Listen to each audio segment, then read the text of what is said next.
Indian revised version IRV Telugu 2019 వాడుక భాషా Bible నుంచి ఆదికాండము 38వ అధ్యాయము.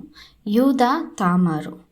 ఆ కాలంలో యూదా తన సోదరులను విడిచిపెట్టి హీరా అనే ఒక అదుల్లాము వాడితో నివసించాడు. అక్కడ షూయా అనే ఒక కనానీ యువతిని చూసి ఆమెను వివాహమాడి ఆమెతో కాపురం చేశాడు. ఆమె గర్భవతి అయి ఒక కొడుకును కన్నప్పుడు వాడికి ఏరు అని పేరు పెట్టారు. ఆమె మళ్ళీ గర్భం ధరించి మరొక కొడుకుని కని వాడికి ఓనాను అని పేరు పెట్టింది.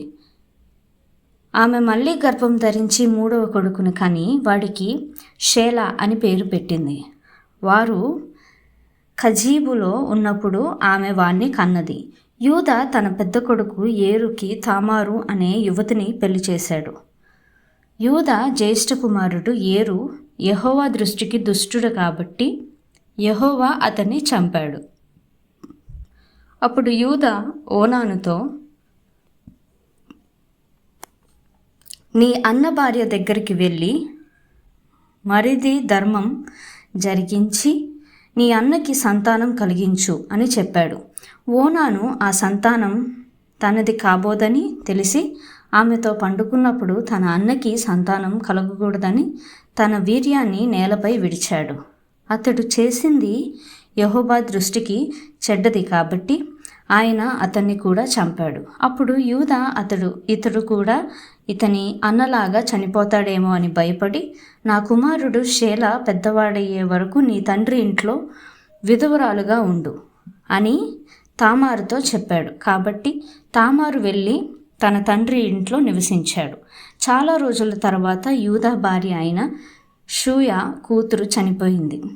తర్వాత యూదా దుఃఖ నివారణ పొంది అదుల్లామీయుడైన హీరా అనే తన స్నేహితుడితో కలిసి తిమ్నాతులో తన గొర్రెల బొచ్చు కత్తిరించే వారి దగ్గరికి వెళ్ళాడు. తన మామ తన గొర్రెల బొచ్చు కత్తిరించడానికి తిమ్నాతుకు వెళ్తున్నాడని తామారుకు తెలిసింది. షేలా పెద్దవాడైనప్పటికీ తనను అతనికి భార్యగా తీసుకోకుండా ఉండడం చూసి తామారు తన విధవరాలి బట్టలు తీసివేసి ముసుగు వేసుకొని శరీరమంతా కప్పుకొని తిమ్నాతుకు వెళ్ళే మార్గంలో ఎనాయిము అనే ద్వారం దగ్గర కూర్చుంది. యూదా ఆమెను చూసి ఆమె ముఖం కప్పుకుని ఉండడం వలన ఆమె వేశ్య అనుకొని ఆమె దగ్గరకు వెళ్ళి ఆమె తన కోడలని తెలియక, నీతో సుఖిస్తాను రా అని పిలిచాడు.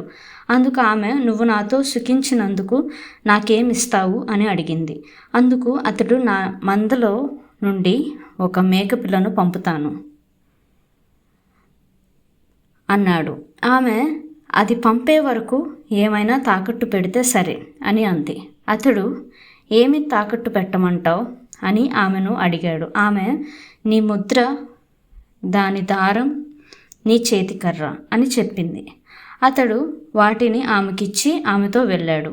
ఆమె అతని వలన గర్భవతి అయ్యింది. అప్పుడు ఆమె లేచి వెళ్ళిపోయి ముసుగు తీసేసి తన విధవరాలి వస్త్రాలు ధరించింది. తరువాత యూదా ఆ స్త్రీ దగ్గర నుండి ఆ తాకట్టు వస్తువులను తీసుకోవడానికి తన స్నేహితుడైన అదుల్లామీయుడు ద్వారా మేకపిల్లను పంపినప్పుడు ఆమె అతనికి కనబడలేదు.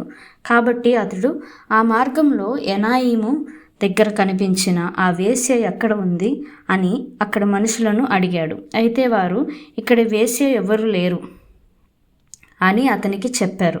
కాబట్టి అతడు యూదా దగ్గరికి తిరిగి వెళ్ళి, ఆమె నాకు కనబడలేదు, అంతేగాక అక్కడ మనుషులు ఇక్కడికి వేశ్య ఎవరు రాలేదని చెప్పారు అన్నాడు. యూదా, మనలను అపహాస్యం చేస్తారేమో, ఆమె వాటిని ఉంచుకొని, నేను నీతో ఈ మేకపిల్లను పంపాను, ఆమె నీకు కనబడలేదు అని అతనితో అన్నాడు. సుమారు 3 నెలలైన తర్వాత నీ కోడలు తామారు జారత్వం జరిగించింది, అంతేకాక ఆమె జారత్వం వలన గర్భవతి అయ్యింది అని యూదాకు కబురొచ్చింది. అప్పుడు యూదా, ఆమెను తీసుకురండి, ఆమెను సజీవ దహనం చేయాలి అని చెప్పాడు. ఆమెను బయటకు తీసుకువచ్చినప్పుడు ఆమె తన మామ దగ్గరికి అతని వస్తువులను పంపి, ఇవి ఎవరివో ఆ మనిషి వలన నేను గర్భవతి అయ్యాను. ఈ ముద్ర, ఈ దారం, ఈ కర్ర ఎవరివో దయచేసి గుర్తుపట్టండి అని చెప్పించింది. యూదా వాటిని గుర్తుపట్టి, నేను నా కుమారుడు షేలాను ఆమెకు ఇయ్యలేదు కాబట్టి ఆమె నాకంటే నీతి గలది అని చెప్పి ఇంకెప్పుడు ఆమెతో పండుకోలేదు. నెలలు నిండినప్పుడు ఆమె గర్భంలో కవలలు ఉన్నారు. ఆమె ప్రసవిస్తున్నప్పుడు ఒకడు తన చెయ్యి బయటికి చాపాడు. మంత్రసాని ఒక ఎర్ర దారం వాడి చేతికి కట్టి, వీడు మొదట బయటికి వచ్చాడు అని చెప్పింది. వాడు తన చెయ్యి వెనక్కి తీయగానే అతని సోదరుడు బయటికి వచ్చాడు. అప్పుడు ఆమె, నువ్వెందుకురా చొచ్చుకు వచ్చావు అంది. అందుచేత వాడికి పేరేసు అని పేరు పెట్టారు. ఆ తర్వాత చేతికి దారం కట్టి ఉన్న అతని సోదరుడు బయటికి వచ్చాడు. అతనికి జేరాహు అని పేరు పెట్టారు.